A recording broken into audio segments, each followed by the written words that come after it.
자, 조경상 팀장님과 함께 1부 진행해 보겠습니다. 어서 오세요. 안녕하세요. 네, 안녕하세요. 일주일 동안 잘 지내셨죠? 네, 잘 지냈습니다. 자, 매주 수요일마다 오늘은 근데 딱히 지표 없어요, 그렇죠? 그러니까 원래 수요일 나오실 때마다 뭐 지표 나와갖고 갑자기 막 뭐 하고 했었는데 네. 오늘은 별거 없습니다. 오늘 좀 다음 천천히. 주겠죠, 이제? 다음 주에 뭐 있죠? 이제 CPI 나올 때가 아, 됐으니까. 다음 주 수요일이 CPI인가요? 그러니까 다음 주에 이제 CPI 나오는 주간이니까 네네. 이제 네. 제가 그날 나올지 안 나올지 이제. 알겠습니다. 자, 오늘은 조금 편안하게 네. 최근 그 미국 경제의 흐름이 어떤지 한번 볼게요, 일단. 네. 네. 그러니까 지지난주에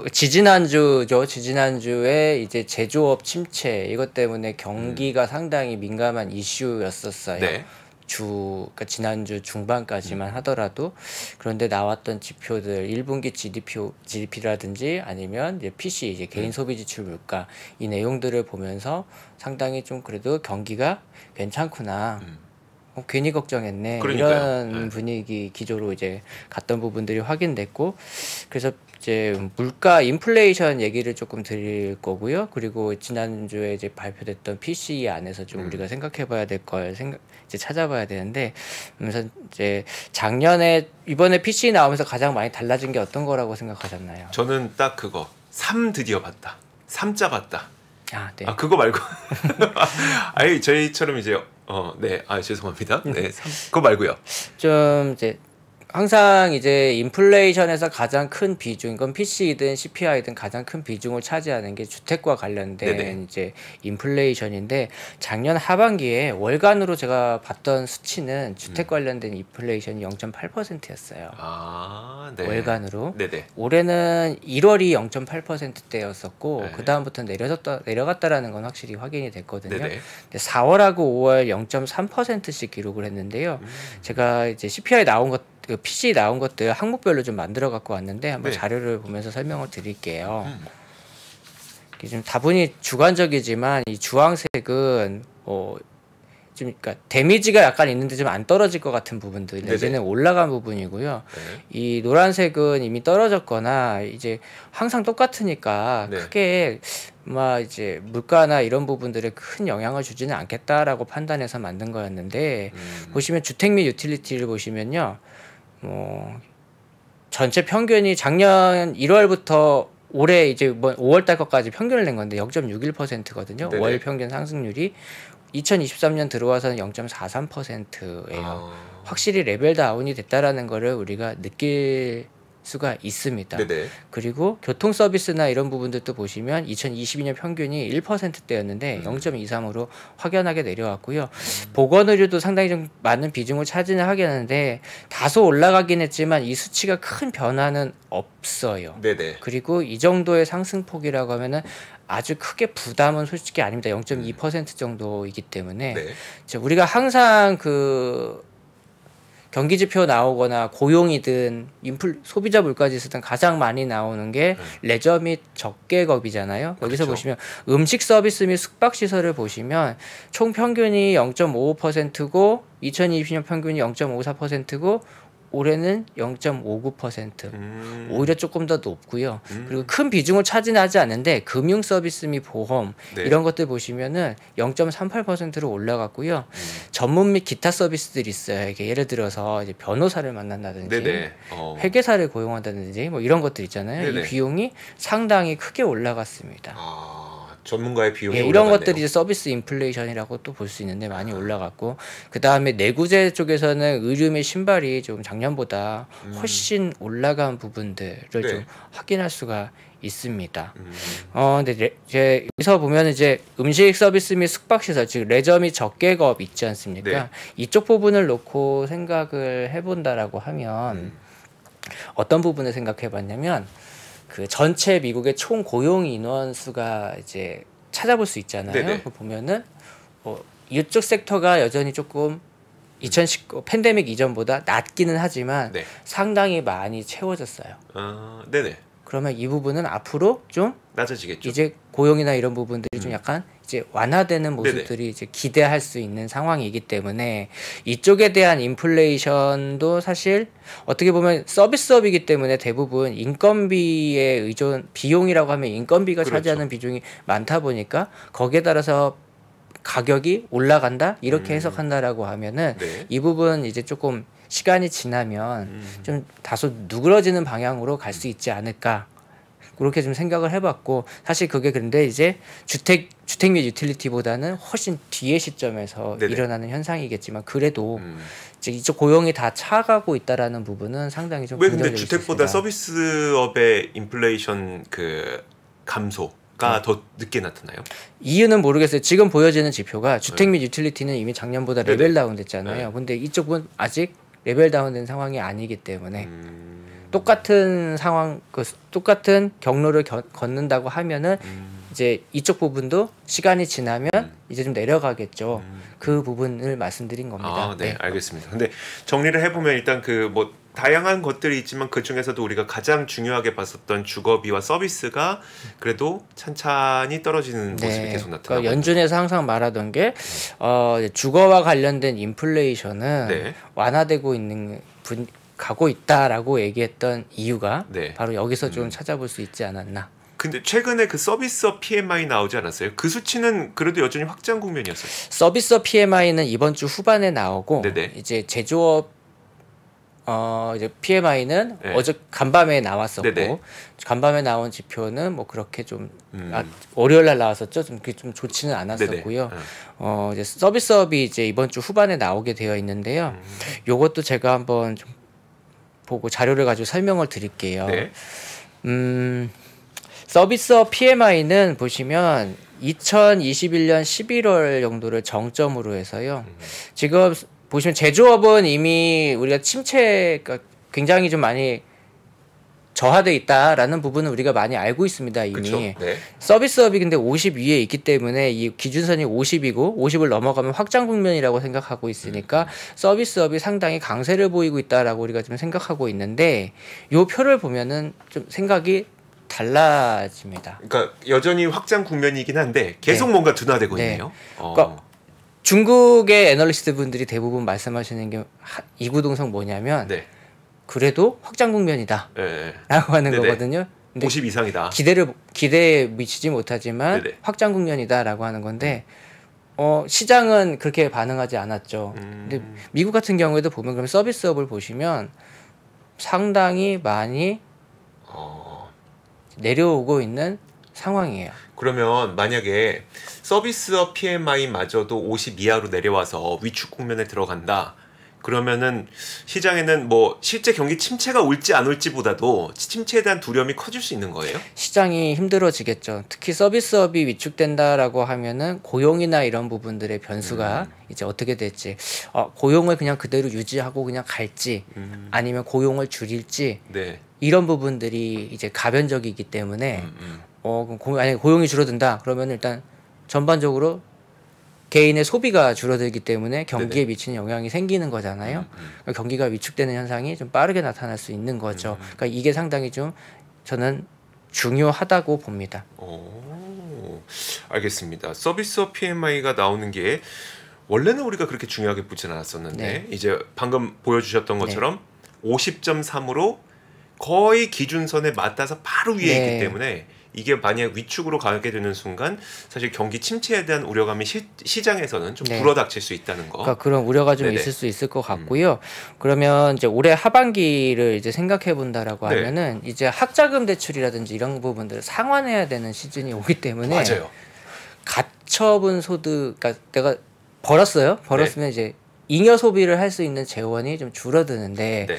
대부분 이제 소비자 심리 지수 있잖아요. 그 설문조사들을 보면 이미 소비재에 대해서 소비는 다 줄어들어 있는 상황이고 네. 여행이나 레저에 대한 지출 계획들이 상당히 많았었거든요. 네. 그런데 이제 이 학자금 대출이나 이런 부분들 어떠한 또는 은행들이 점점 이제 신용 조건 점점 더 조금 약간씩은 더 강화하기로 했기 때문에 네. 그러면 어떻게 되냐? 이런 부분에 대한 지출이 늘어나겠죠.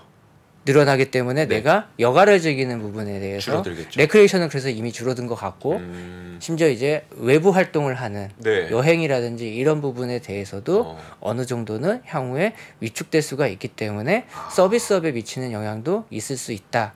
저는 되게 지금 올 여름은 네. 정말 붐이겠구나. 뭐 카니발 예약되는 거 보고 그리고 항공사에 예약되는 거 보면은 뭐 이번에도 그런 뉴스 계속 나오던데요. 공항에서 손님이 너무 많아서 이제 뭐 이게 약간 연착되거나 막 이럴 수 있다 이런 네. 기사가 나올 만큼 많은 기대를 갖고 있는 줄 알았는데 오히려 지금 대법원에서 판결을 학자금 대출 갚아야 되는 거다라고 네. 하면서 이게 좀 더 줄어들 수 있는 거네요. 나중에 변수가 좀 될 수 있고 지금은 일단은 네. 작년 말에 생각했을 때 경기에 대한 우려 상황보다는 멘탈적으로 상당히 심리적으로 상당히 좋기 때문에 네네. 소비자 심리 조사 결과에서도 그래요. 앞으로 경기가 상당히 좋을 것 같다라고 생각하는 의견이 있고 그 지표가 보통 이제 우리가 수치가 있는데 70이 경기 침체 수준인 거거든요. 네네. 70대가. 소비자 신뢰 지수에서는 네, 그래요. 그러니까 소비 심리가. 네. 근데 79까지 갔다라는 건 뭐냐면 네. 상당히 소비자들은 경기를 좋게 보고 있다라는 걸 우리가 해석할 수 있어요. 네. 그렇게 놓고 보면 지금 여행이나 이런 부분에 대한 지출이 확대돼 있는 거는 이해할 수가 있죠. 네네. 그런데 이제 시간이 지나면 점점 가용할 수 있는 부분은 좀 제한적이 되기 때문에 앞으로 서비스업에 미치는 영향이 약간 다소 있을 거다라고 생각을 했고 이제 그러면 우리가 이제 경기 침체가 오는 거냐 네네. 경기에 대한 걱정을 해야 되는 거냐 네. 고민하게 되는데 저는 이 키를 노동시장이 갖고 있다고 생각합니다. 연준이 형과 같은 생각이군요. 네. 파월 의장과 동일한 생각을 갖고 계시네요. 네. 네. 그러니까 저는 근데 이제 노동시장이 위축되지 않기를 바라는 네. 입장에서 그러니까 고용 자체가 줄어드는 게 아니라 구인이나 이런 부분들이 좀 감소하면서 노동시장의 균형을 찾는다라고 하면 네. 이 부분은 심리적으로 임금 상승률을 어느 정도 정체시킬 수 있는 그쵸. 효과를 가져갈 수 있잖아요. 그러면 이게 되게 작년에도 그랬죠. 금리를 인상하고 있는데 경기 침체 없이 가겠다라고 네네. 하는 부분이 상당히 어려운 길이라고 항상 얘기를 하고 있잖아요. 네. 지금 그리고 아직까지는 그 어려운 길을 가고 있어요. 네. 가고 있는데 그러면 여기서 정말 이 길을 가기 위해서 방점을 찍어야 되는 거는 네. 해고가 늘어나는 게 아니라요. 네. 고용시장이 그냥 적당한 균형을 찾으면서 임금 상승률에 안정을 가져오는 현상을 가져가야 되는 네네. 상당히 점점 더 갈수록 까다로운 상황으로 가고 있어요. 근데 사실 솔직히 마음으로는 그렇게 가기를 바라고 그럴 수도 있다 가능하다라고도 저는 생각을 하고 있습니다. 네. 알겠습니다. 그러니까 결국 이거네요. 고용이 나빠지지 않을 걸로 일단 전제를 깔고 네. 계시는 거니까 고용이 이제 막 최악으로 치닫을 거라고 생각하진 않으시는 거니까 네. 그걸 전제로 하고 서비스업 지표가 부정적으로 나오면 그냥 네. 다소 투자 심리에 네. 조정이 나올 수 있는 네. 정도 이 정도로 네. 보고 계신 거네요. 맞습니다. 이번에 한 번에 뭐 제조업 PMI가 제조업이 아니라 이제 서비스업 PMI가 네. 한 번에 뭐 위축 국면으로 가거나 전 그러지는 않을 거라고 봐요. 네네. 왜냐 아직까지 소비를 하고 있으니까. 그렇죠. 네. 그렇다고 하면 그러고 있는 시간에 이제 7월 FOMC에서 인상을 하든 안 하든 어쨌건 인상한다는 의견이 많으니까 인상을 하고 다음으로 넘어가면 네. 이제 금리를 동결하는 상황으로 갈 확률이 높기 때문에 오히려 이제 이런 부분들을 통해서라도 경기가 위축되는 부분에 심리적인 방어는 해줄 수 있다라고 생각을 해봤어요. 알겠습니다. 자, 그러면 이제 하반기 시장에 대해서도 좀 정리를 해주실 건가요? 아니면 어떻게 할 건가요? 상반기가 시장이 너무 좋았기 때문에 네. 이런 경제 지표들이 조금 어떻게 좋지 않게 나왔을 경우에 시장이 좀 이렇게 반응을 할 수도 있다라는 부분은 약간 걱정은 하고 있어요. 저도 네네. 약간 걱정은 하고 있는데 이미 가기 힘든 길을 네. 거의 다 와가고 있는 상황이라는 느낌이 들거든요. 네네. 그렇다고 하면은 끝까지 그 길대로 좀 갔으면 하는 바람이 있고, 다음 이제 상반기를 지켜보면서 좀 이제 기대감이라고 해야 될까요? 우리가 네. 좀 지켜봐야 할 만한 것들 좀 말씀을 드려보면 지난주에 이제 테슬라하고 리비안이 이제 인도량 발표가 있었죠. 네. 잘 나왔죠. 잘 나왔죠. 네, 잘 나왔는데 그 왜 우리가 소비자 심리 지수 네. 조사할 때 아까도 제가 말씀드렸지 여행이나 이런 부분에 지출을 늘릴 의향이 있다. 네네. 자동차와 같은 것들을 사는 계획은 좀 미루는 형태. 즉 우리가 소비재라고 하면 네. 반드시 내가 살아가기 위해서 생활하기 위해서 써야 되는 필수 소비재가 있고 내가 좀 여유가 있으니까 쓰게 되는 임의 소비재라고 하는 분야가 있잖아요. 네네. 두 가지가 있잖아요. 자동차는 그러면 아직까지는 임의 소비재죠. 임의 소비재로 구분을 합니다. 네. 임의 소비재에 대한 수요가 당연히 둔화되어 있는 것들을 우리는 이미 많은 물가 지표들을 통해서 확인했어요. 네. 상품의 물가가 에너지 가격의 원인도 있겠지만 네. 현저하게 높아졌죠. 수요가 줄어들기 때문에 많이 내려갔잖아요. 그러면 자동차 같은 경우에도 그 영향을 받아야 하는데 네. 전기차에 대한 수요는 증가했다는 부분이 네. 확인이 됐죠. 특히 테슬라 같은 경우에는 작년 2분기 인도량에 비해서 상당히 많은 증가를 좀 보였고요. 그 다음에 좀 이제 테슬라 자체적으로 보면은 약간 고가라고 할 수 있는 S나 X 라인업이 거의 한 90% 정도 판매가 인도량이 그쵸. 증가한 네. 걸 보면 임의 소비재에 대한 그러니까 수요가 쉽게 줄어들지 않는 섹터들도 있구나, 분야들도 있구나 생각해 보게 됐어요. 앞에 말씀하신 거랑 지금 말한 거랑 너무 앞뒤가 안 맞잖아요. 네. 그러니까 지금 그 소비 심리가 지금은 좋지만 네. 좀 앞으로 안 좋아질 것 같은 서비스 지표가 나타나고 있고 네. 거기에다가 학자금도 갚아야 되니까 가처분 소득 줄어들 것 같고 네. 그래서 우리는 되게 이게 소비가 네. 줄어들지 않는지를 조심해야 된다. 네. 근데 소비에서 진짜 차를 산다는 건 정말 큰 건데 차는 수요가 크다. 이건 앞뒤가 안 맞잖아요. 일부 상반기에 그런 모습을 이미 보여줬다라는 거죠. 아, 네네. 이미 보여줬다라는 거죠. 네. 그러면 어느 정도의 수요는 계속 유효할 수도 있겠구나라고 기대해 보겠다라는 거죠. 기대할 수 있다라고 하는 거고 두 번째는 제가 지난번에 이제 마이크론 이야기를 저희가 잠깐 하면서 네네. 실적 발표 때문에 이제 확인해 봐야 되는 게 인공지능이 네. 메모리에 대한 수요가 있었느냐 없었느냐가 상당히 중요하다. 네. 수요가 있는 건 확인했어요. 근데 미중 문제 때문에 주가에 부정적인 영향을 미친 거지. 네. 실제로 보면은 마이크론이 실적 발표한 다음에 코멘트에서 인공지능이 메모리 산업에 영향을 주고 있는 건 확인을 했고요.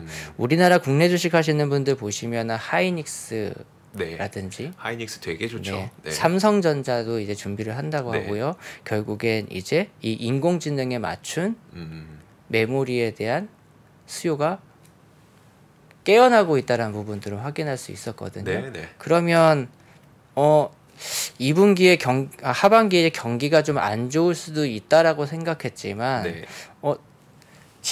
저하돼 있다가 살아나고 있는 산업이 있고요. 그렇죠. 네. 그리고 상반기에 이미 괜찮았던 섹터들은 어느 정도는 그대로 전기차가 좋으면 그와 관련된 배터리나 다른 산업들도 같이 그렇죠. 계속 유효할 거기 때문에 네네. 그러면 기본적으로는 어느 정도 돌아가겠네. 그러니까 제조업이 어느 정도는 원활하게 갈 수는 있겠네라고 좀 볼 수 있고요. 그렇게 되면 이 지표상으로는 위축되어 있지만 가장 우리가 투자하면서 봤을 때 성장성이 있어야 된다고 보는 산업들이 네. 버텨준다라고 하면은 시장에서 이게 정말 지표가 안 좋다고 해서 상당히 좀 이렇게 불안정한 상황으로 갈까라고 봤을 때는 좀 아닐 수도 있다라는 생각을 좀 해보게 됐습니다. 참 그 얘기가 너무 이렇게 뭐라고 할까요? 이거 표현 잘해야 되는데 이거 표현 잘못했다 큰일 나는데 이렇게 아주 그냥 쉽게 얘기하면 좀 알아듣기가 어렵거든요. 그러니까 네. 앞에 말씀하셨던 거는 다소 심리가 부정적일 수 있다. 네. 뒤에 말씀하신 거는 그래도 소비는 계속 유지될 것 같다. 그러니까 서비스에 대한 수요는 어느 정도 좀 줄어들겠지만 네네. 사실 근데 그러면 분명히 이 전기차나 그러니까 전기차 같은 경우는 개인이 선택하는 거고 네네. 인공지능은 기업이 투자하는 거잖아요. 그렇죠. 네. 그러니까 이쪽 산업은 기업이 투자하기 때문에 돌아가는 부분이 있는 거고 그럼 거기에서 어느 정도 고용이나 이런 부분들이 유지되기 때문에 기본적인 소득은 나올 거고 네네. 그러고 나면 특히 임의 소비재에서 항상 사람들이 사고 싶었던 소비를 하고 싶었던 부분에 대해서는 지속적인 소비가 유지가 될 거기 때문에 상반기에 좋았던 애들은 계속 좀 더 계속 좋아지지 않을까, 계속 그 상태를 유지하지 않을까를 말씀드린 거고, 네. 앞에서 말씀드린 위축은 여행을 다니거나 이런 부분에 대한 부분들은 네네. 약간 이게 여행이나 이런 부분들이 지금은 어느 정도 보복적으로 다니는 거라고 저는 생각을 해요. 저도 갔다 왔으니까. 보복적으로. 몇 년간 못 나갔다 왔으니까. 움직였으니까. 근데 이제 시간이 지나면 이 부분들은 이제 끝나고 다 즐기고 왔잖아요. 네네. 그럼 이걸 연속적으로 할 수 있을까라고 봤을 때는 이 돈을 쓰기에는 다른 지출들이 있어서 못 쓰는 거지. 네. 분명히 전기차 같은 경우는 상반기만 보더라도 사람들이 안 살 거야라고 했는데 판매량이 늘었단 말이에요. 그쵸. 근데 이제 기자님께서 생각하시는 것처럼 해석을 하려면 1분기 상반기부터 이상한데라고 봐야 되거든요. 네네. 그러니까 기왕 바꿀 거면, 기왕 살 거면 이러한 선택에서 전기차가 살아남았다라고 저는 해석이 되거든요. 그럼 그런 수요는 계속 하반기에 가더라도 남아있게 될 거고, 그 선택을 할 때 뭐를 갈 거냐? 전기차를 선택할 가능성이 높다라는 거죠. 저한테 너 여행 가지 말고 전기차 살래라고 하면 저도 살 것 같긴 합니다만 그런 얘기인 거죠? 그러니까 차를 바꿔야 되든가 차를 사야 된다든가 이런 수요는 계속 있잖아요. 그러니까 이 상반기에 전기차가 좋았던 이유는 그런 선택 안에서 전기차를 선택했던 것 같아요. 특히 IRA까지 있었으니까. 미국 같은 경우에는. 그렇죠. 그리고 유럽 같은 경우에는 이걸 사는 게 더 경제적인 거는 이미 입증이 됐으니까. 그러면 바꿔야 된다고 하면 얘를 선택했기 때문에 얘가 증가한 거면 그러면 이거는 이 수요는 차를 바꿔야 되지라는 생각은 줄어들겠지만 하반기에 가서도 차를 바꿔야 되는 상황이 오는 경우는 얼마든지 일어날 수 있거든요. 그러면 기왕 바꿀 거면 전기차 이런 식으로 해서 수요가 계속 생겨나기 때문에 그 성장세는 그대로 좀 보여주지 않을까라는 얘기를 드린 겁니다.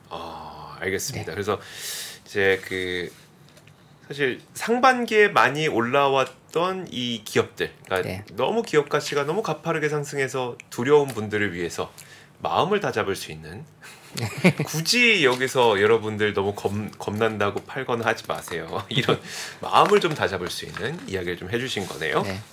그래서 제일 중요한 지표는 그래서 이제 이번 주에 발표되는 두 가지 고용 보고서, 그러니까 구인 이직 보고서와 이제 고용 보고서, 이 고용 보고서가 금요일에 나오고 중요한데, 그러면은 구인 이직 보고서에서 봐야 되는 거는 이제 이거는 5월 거잖아요. 그 5월에 실업자 수가 이미 지난달에 고용 보고서에서 나왔어요. 그러면 구인 건수하고 비교해 보면 실업자 1인당 일자리 건수가 어떤 비율로 보여지는지를 좀 봐야 되고, 그럼 이게 점점 좀 풀어져 가는 방향으로 가냐, 다시 타이트해지냐, 이 부분을 봐야 되고, 지난달에 나왔던 게 한 명의 근로자당 일자리가 1.6개가 있었죠. 1.6에서 1.7 정도. 그 정도가 있었죠. 이게 좀 줄어들어야 되는 거죠. 작년 말에 참고로 2.0이었기 때문에 상당히 많이 그러니까 되게 많이 좋아지고 있는, 완화되고 있는 상황인 건 맞고요.